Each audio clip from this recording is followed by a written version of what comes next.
Be here now. Just be here now.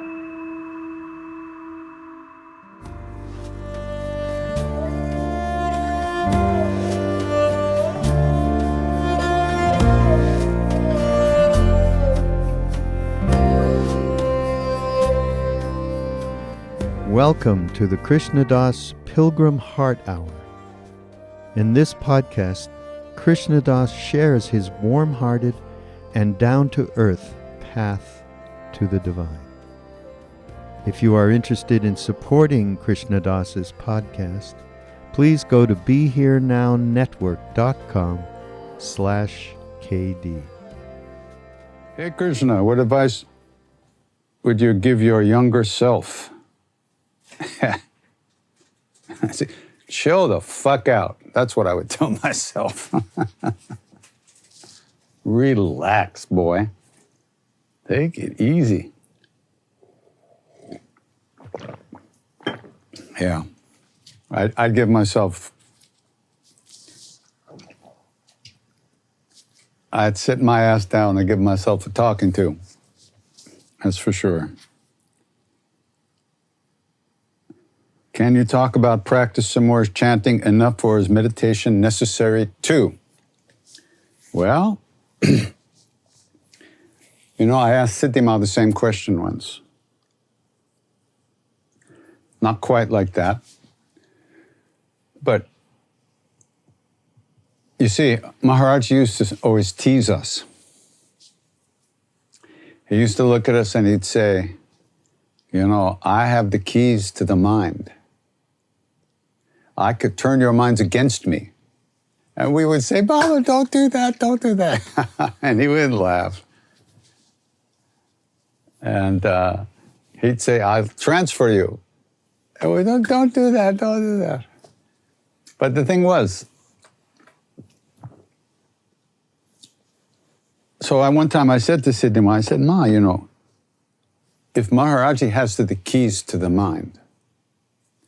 Now, I know some of you might find that a difficult concept, but what can I tell you? You'll just have to suspend your disbelief temporarily.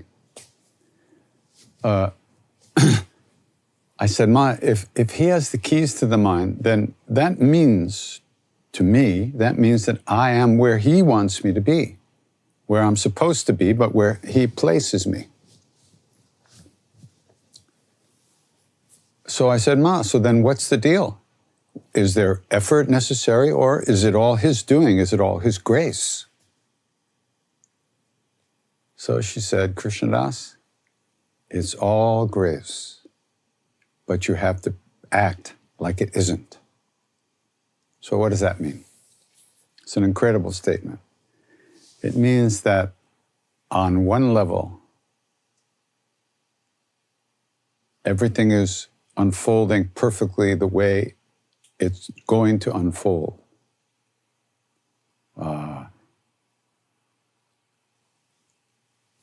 If you step out of time, then there's no past or future. There's only now. And everything is done. You're already enlightened, etc., etc. But in time, we don't know that. In time, where we are bound, we suffer, and we long to be free of limitation and suffering. And in the Gita, Krishna says, when he's showing Arjuna his universal form, the universal form, he says, I come as time. I come as time. That is one of my forms. And all beings enter into me and come out of me in an endless cycle of birth and rebirth. So that's one aspect of Krishna. But he's also beyond time. And that's the realm of grace. So I said, Ma, should I meditate or should I chant? And she said, well, what do you like to do? I said, well, I like to chant. She said, the idea that what I like to do would be good for me wasn't something that my my birth mother ever told me. So meditation is chanting, and chanting is meditation also. And it's sneaky because you don't think, when you sit down to meditate, you get very serious. You know, okay, now I'm going to meditate. I'm going to quiet my thoughts. I'm going to sit here. I'm going to blah, blah, blah. But when you chant, you don't have any of that overlay, that heavy egoistic overlay. You just chant. And you pay attention, and the chant keeps bringing you back when you're gone, and that's meditation. But you can do any practice you feel drawn to, any meditative type practice you feel drawn to. You have to listen to your own heart about what practices you feel like doing, and then do them. But do them, that's the deal. You don't do, nothing's going to happen. You plant no seeds, nothing grows. Did Maharaj-ji ever mention Yogananda? No, not specifically. But, you know, in Autobiography of a Yogi, there's the story of where Lahiri Mahasaya meets Babaji in the mountains. And Babaji meets him and he says, come with me. And he takes him to this cave. And he takes him in the cave and he says, see, this was your duni, this was your sacred fire here. And see, here's your chimta, these metal tongs that you use to push the wood around. Here's your asan, here's where you used to sit. There was a cloth in his previous life. And he told him to sit down, he touched his head, and Lahiri Mahasaya remembered all his previous births and was, I don't know if he was fully enlightened, what that means even, but in other words, he was initiated very heavily at that moment. And so I've been to that cave 2 or 3 times. It's way up in the hills, it's hard to get to, but it's really an incredible place. So in 1995 was the first time I went there. And I was staying with Tiwaris, and the oldest son Sharad was there with us, and we decided to go. It would be a 2-day trip from there, and we were going to sleep up there in the mountains somewhere. And Mr.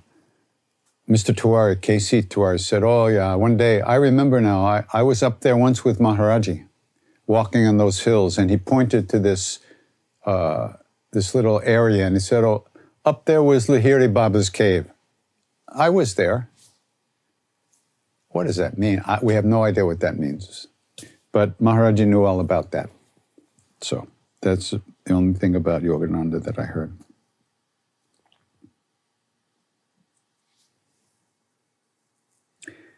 Can I explain Maharaj-ji's words, people come already taught by God?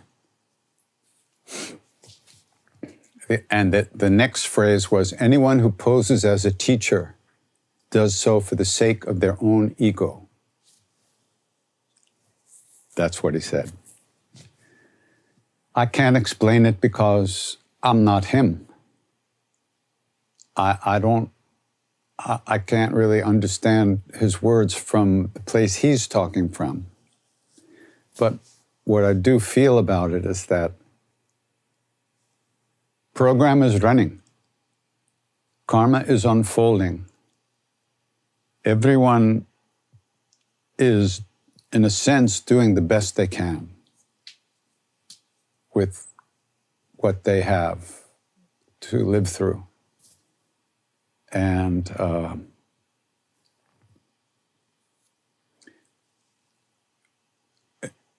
we come with the program already running. So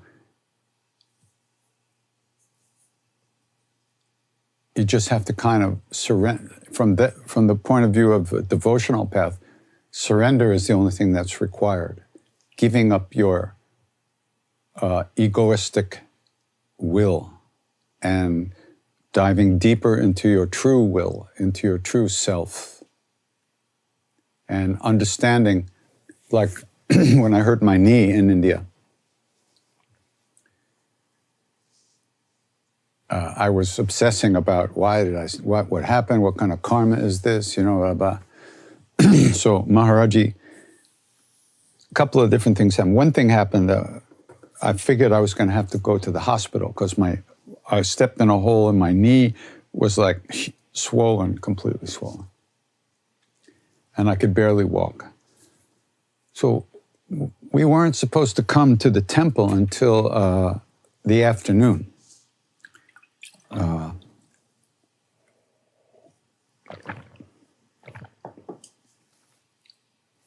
But I figured I have to get to the doctor. So in the morning, Raghu helped me walk to the temple. I had to lean on him all the way. I couldn't put any weight on my leg. And I limped in, and Maharaj-ji was sitting in the middle of this big empty courtyard, and with one Indian guy sitting with him. And in the morning, it was probably 8, 9 o'clock. And I limped up, I sat down. I had to keep my leg straight underneath the tucket, the bed that he was sitting on, because I couldn't bend my knee. And he didn't say anything. He didn't say, oh, what happened? Nothing. He just sat there for a few minutes. Then he gets up and he starts to walk towards the back of the temple. And he took Guru Dat's hand. That was the devotee who was with him. But he always many times took someone's hand when he walked. And he was walking, and the further he got away from where we were sitting, he's kind of leaning on Guru Dat, leaning. And it was like he couldn't walk. And all of a sudden I thought, he's taking the karma of my knee. Da, da, da, da, The minute I thought that, he turned around and he basically ran back to where we were sitting, leaving Guru Dat he just started running. And he sits down on the tucket and he looks at me and he pets me on the head. He says, you thought I was in pain? You wanted to help me? And he's petting me on the head. Whatever. So we sat there with him for hours and hours, and finally other people started coming. And at one point in the afternoon, he reached into Girija's shoulder bag. Now, he used to talk to us about Jesus all the time. Not all the time, but quite a bit. So we started to read the Bible. And I have to tell you, reading the Bible while living in India, surrounded by this incredible devotional spiritual culture on one level, was very different than reading it back in America before going to India. So reading it in India was very powerful because actually we were experiencing all those miracles with Maharaj-ji. And when we read in the Bible about Jesus, we said, oh yeah, we know what that is. It was so different after meeting him. So anyhow, so he reaches down into Girija's shoulder bag and he pulls out her Bible and he opens it up. He doesn't even look. He just opens it up and says, read that. Just like that. Now, he's not supposed to be able to read English, but besides, he didn't even look at it. He just said, read that. So I wrote it. I looked at it, and it said, it was from St. Paul, Letters to the Corinthians. I always forget exactly what it is. Nina will probably remember. But it said, in order to save me from the abundance of revelations, to save me from being prideful, I think it was, from the abundance of revelation, there was given to me a thorn in the side. And I beseeched the Lord 3 times to take the thorn from me. And the Lord said, my grace is sufficient for you. My strength is made perfect in your weakness. My grace is sufficient. And my strength is made perfect in your weakness, in the fact that you can't do anything to save yourself. It's only grace that will save us. And our work is to purify our hearts and to the place where we can actually surrender the false notions of ourself, our small s self. Ram Dass and I talked about this for 50 years. And the last thing we came up with, we both said, yeah, we're proof of that.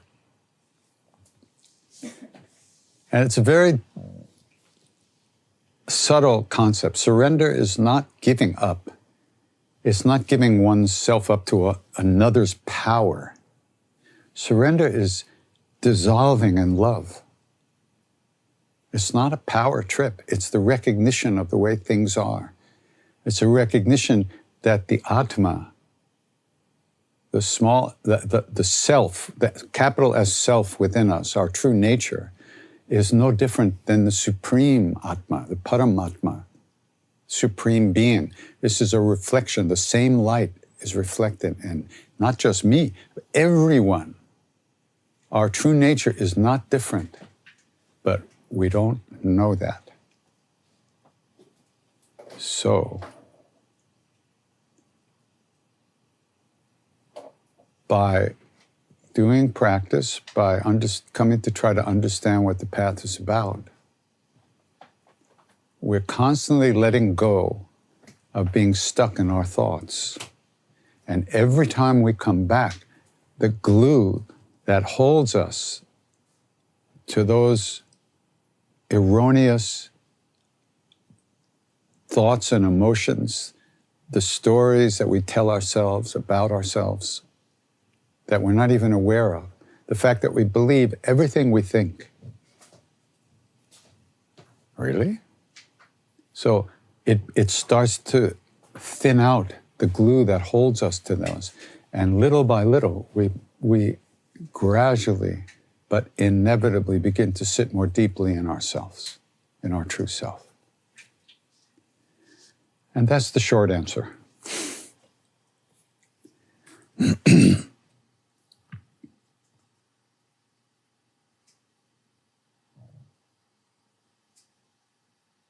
Someone's asking about, have I read Being Ram Dass, the book, Ram Dass's biography that just came out, that he wrote with Rameshwar Das. It's just a great book. He was a wild guy. Read it. It's a trip. It's fantastic. Really, really wonderful. Great stories, and Ram Dass just shines through it so beautifully.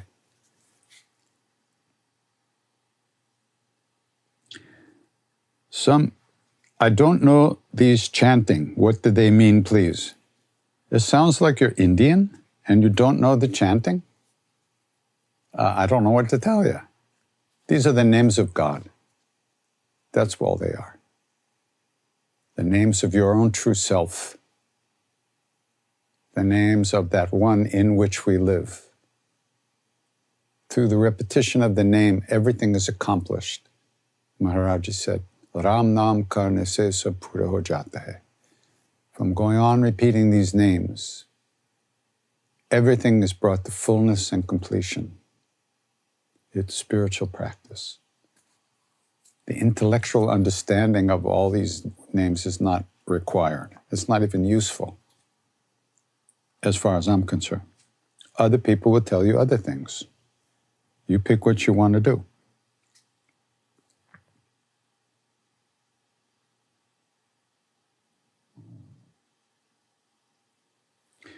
How to deal with and be comfortable with living alone. Recently moved to a new city during the pandemic. Good timing. And no one here. Takes a toll on me, not to have anyone for socializing. Makes life feel limiting.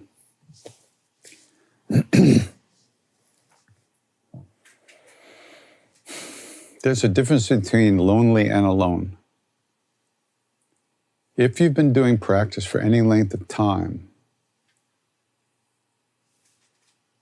your whole approach to life is to try to be present with whatever is there. Even difficult stuff, because difficult stuff arises always.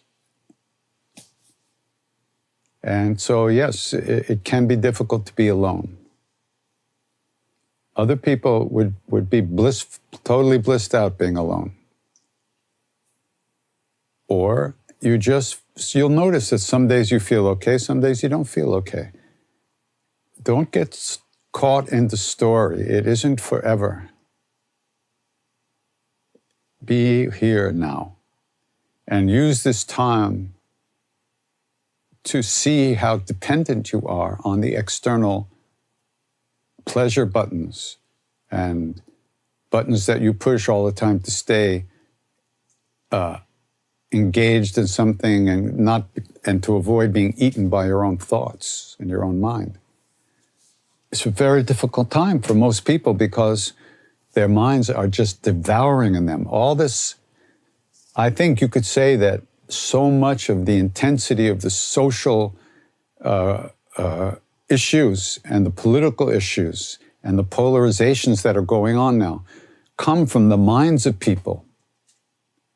And I'm not saying they're wrong, not at all. I'm just saying that the intensity of it now has a lot to do with the fact that people are bouncing off the walls and don't know how to deal with their own minds. And it makes everything super intense. And we have no way of releasing that pressure that we feel when our thoughts are just devouring us and we're totally depressed and going into a black hole and with fear and anxiety. And it's difficult. It can be very difficult. But what are you going to do? This is what's happening. So I'm sure there's plenty of things you can do, groups you can join online in one way or another, that you can take classes online, you can join groups, you can have conversations with people. But yeah, no, it's a different world right now. And we weren't prepared for this. Most of us don't have the skills to deal with daily life as it is. So it can be very difficult. And you're not alone. You're not alone at all. Everyone's having a hard time. So, do the best you can. Try to get some physical exercise, if it's possible, to burn off some of that extra energy. And it's a great time to do practice because we're like sitting in boiling water. It's not hard to see what's going on in our heads because it's in 3D, 4K Technicolor.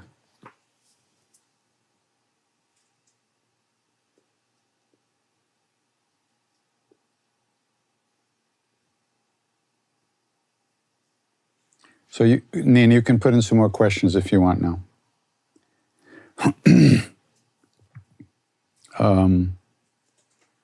What was it like to receive Maharaj-ji's Darshan? Can you describe one of the sweetest moments you shared with him?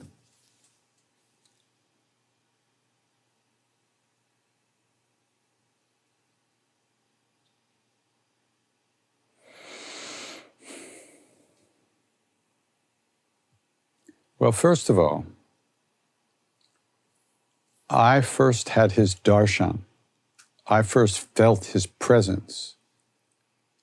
I didn't see him with my eyes physically, but I first felt his presence when I met Ram Dass for the first time.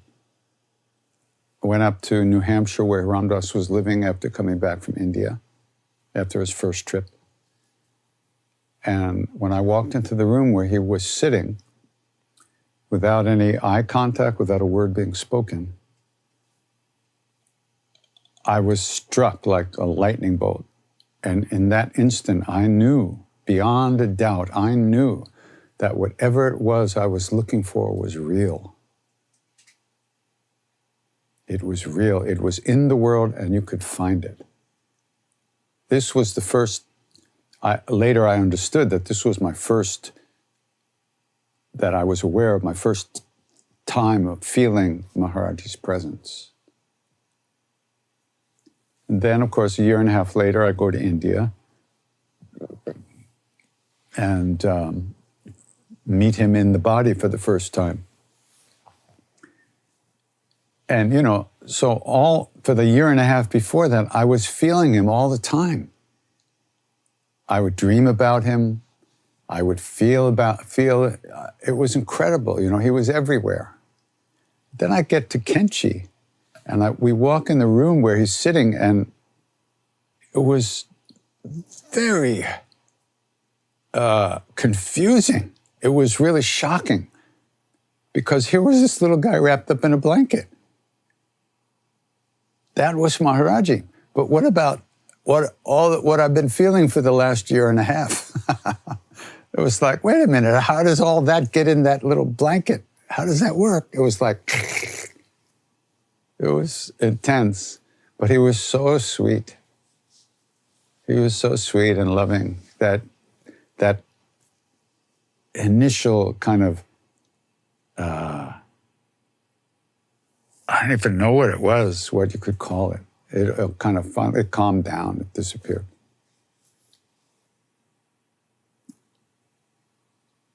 One of the funniest moments I had with him,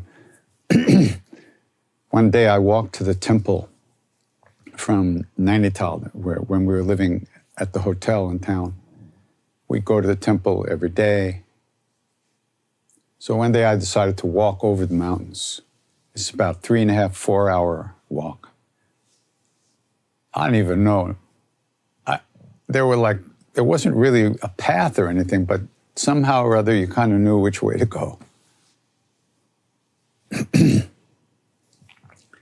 So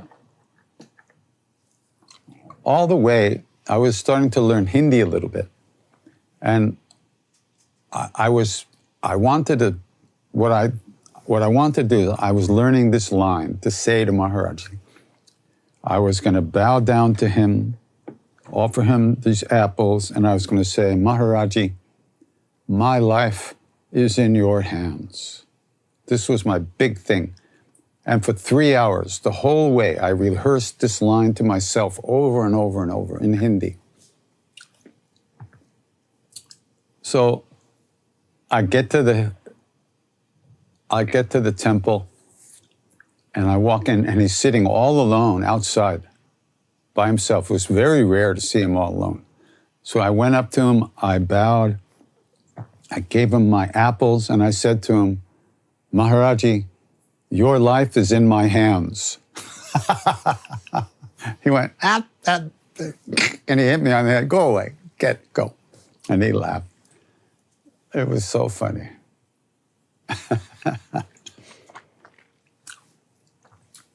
It was so sweet. The sweetness,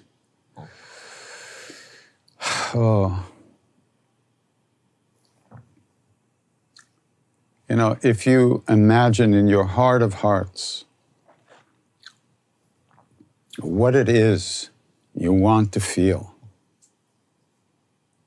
what would be the feeling that is number one, is the feeling you long for, whatever you want to call it. That's what it was like with him.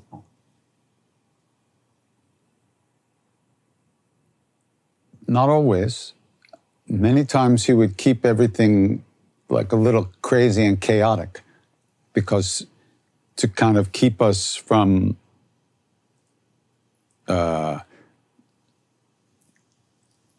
he never let us meditate in front of him.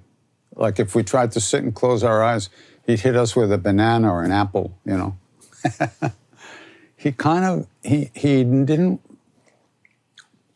He wanted to keep us here, engaged. It was interesting. It was all about hanging out, talking to people, asking questions and laughing and joking and teasing people, and it was just amazing.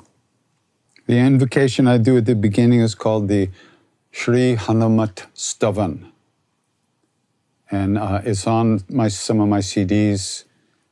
and it's probably up on the website. Neen, if you know, if you have the words to it, would you put a link or something in the chat for someone to find it? Some of these questions are, you know,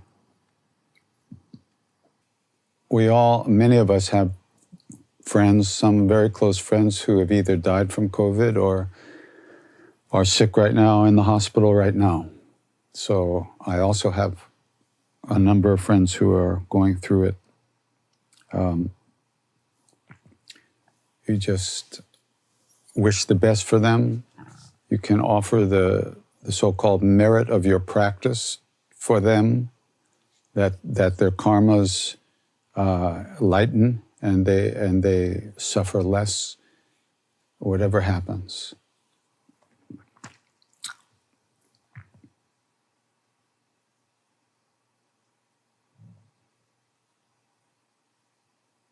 Yeah, I think that'll be it for tonight as far as the questions go. All right, let's try to do this. So, in the Ramayana, in the Ramcharitamanas of Tulsidas, which is a retelling of the story of Ram, which was originally written down by Valmiki,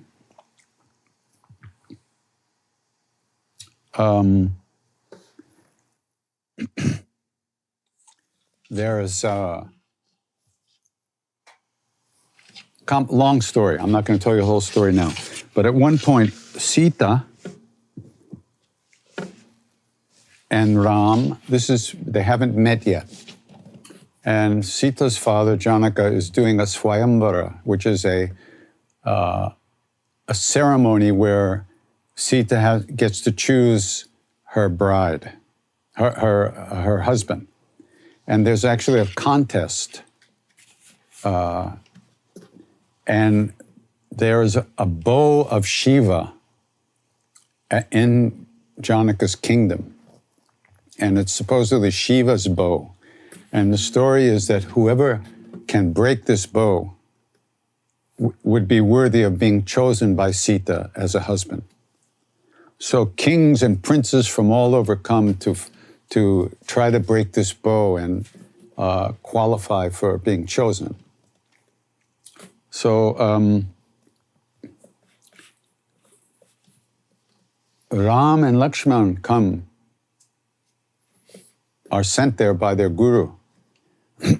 And Sita looks down from her window, her bedroom, and she sees Ram for the first time and completely falls in love with him. This is like the soul seeing the Supreme Soul, getting a glimpse. And after that, the soul only wants to merge with the Supreme Being. In this case, Sita represents the individual Atma, and Ram represents the Paramatma. And on this level, they appear different, but on the next level up, they are one. There are two sides of one coin. They've taken separate forms in this world to accomplish the destruction of evil and negativity, which happens later in the story. So in the meantime, Sita is so enraptured with Ram, and actually Ram notices her and he's also enraptured with her at the very same moment. She goes into her garden, her secret garden there in the palace, and she goes up to the murti, or the temple of the goddess. And she prays to the goddess that Ram will win and that she can marry Ram and that they can be united. So this is the prayer that she sings when she goes to the garden and prays to the goddess.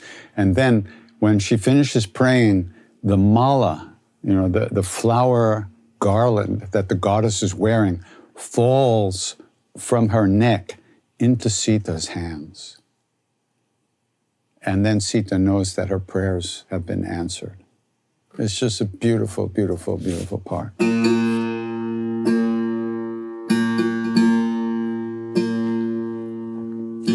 then we'll sing Hey Mata Durga.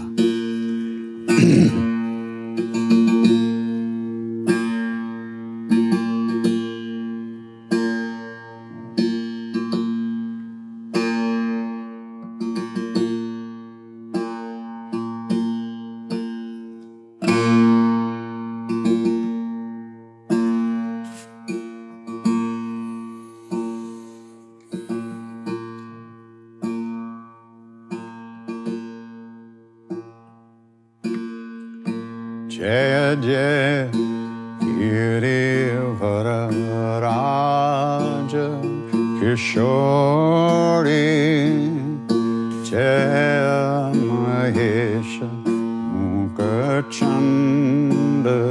Chakori Jaya Gajabhadana Karana Mata Jagata Janani Tamini Duti Gata Navitaba Adhi Madhya Vasana Amita Prabhu Vedu Nahi Jana Bhava Bhava Bhava Parabhava Karini Vishwa Bimohani Swambasa Viharani Sevatatoi Surlamba Palachari Varadayani Tripurari Piyari Devi Puji Padakamala Tumare Suranara Muni Sabahohi Sukhare Mora Manorat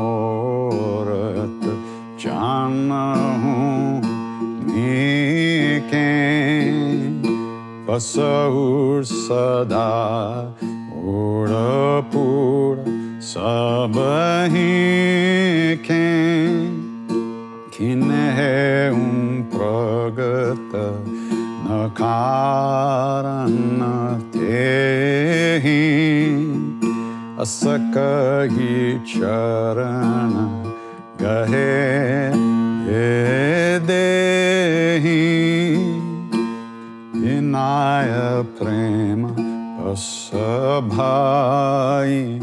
Davani Kasimala Murati Musakani Sadhara Siana Prasadu Sir Dareu Boli Gauri Harashuhya Bhareu Sunisiya Satya Asisa Hamare Pujihi Manna Kamana Tumari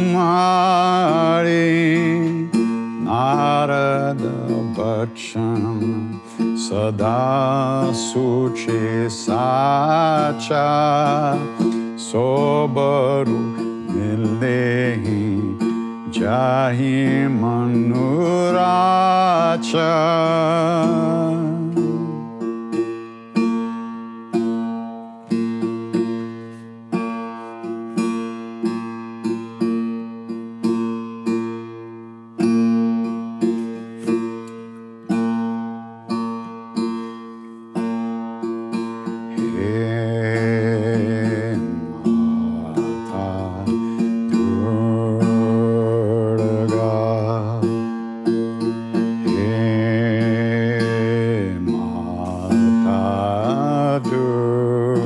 Durga,